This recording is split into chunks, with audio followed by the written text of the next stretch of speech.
A foundation single crochet is a stitch that combines the chain row and the first single crochet row. The beginning of a crochet project can be simplified by using FSC instead of chain and single crochet. The stitch is easy to learn. You will use basic crochet techniques to start the stitch. Then work the rest of the row in a different sequence. Save yourself some time by using FSC to start your crochet project. At the beginning of your project, it will create an even edge. So, we are going to watch about the how to foundation single crochet. Method 1. Crocheting the first stitch. First is make a slipknot. Before you can start the foundation single crochet row, you need to make a slip knot. Begin by wrapping yarn around your finger twice, then pull one loop through the other. Slide the slip knot onto your hook and tug the yarn to secure it. Step 2. Chain 2. Next, chain 2 stitches. To do this, loop the yarn over the hook in front of your slip knot. Pull the new yarn through the slip knot to make one chain. Step 3. Insert hook into the first chain and yarn over. Identify the first chain made and insert the hook into this chain. Loop yarn over hook and pull it through the chain.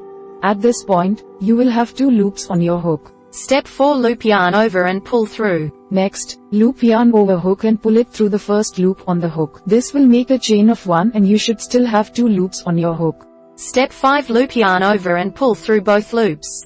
To complete the stitch, yarn over your hook again and pull yarn through both loops on the hook. You will have 1 loop on the hook and you are now ready to continue the row. Finally, mark your first stitch with the stitch marker. It can be helpful to mark the first stitch in the row with the stitch marker. You may want to do this the first few times that you use the foundation single crochet stitch. Method 2. Continuing the foundation row.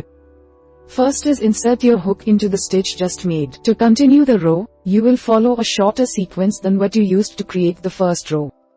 Start by inserting your hook into the stitch just made. If you placed a stitch marker here, it should be easy to locate. Step 2. Loop yarn over and pull through the stitch. Next, loop yarn over hook and pull it through the stitch. You now have 2 loops on your hook. Step 3. Yarn over again and pull through 1 loop.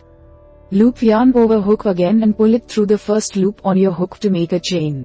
You will have 2 loops on your hook at this point. Step 4. Do 1 more yarn over and pull through both loops.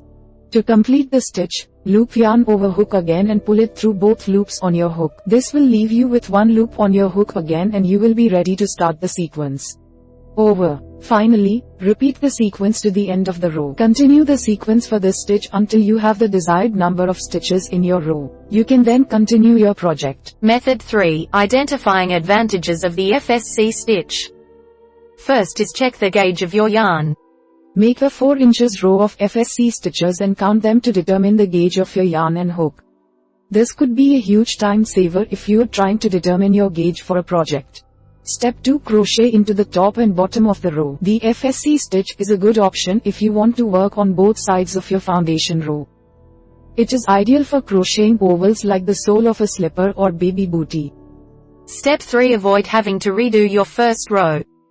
It is common to miscount the links in your chain when crocheting a large piece. By using the FSC stitch, you can count the stitches easily as you go. You will be less likely to make a mistake with the number of stitches.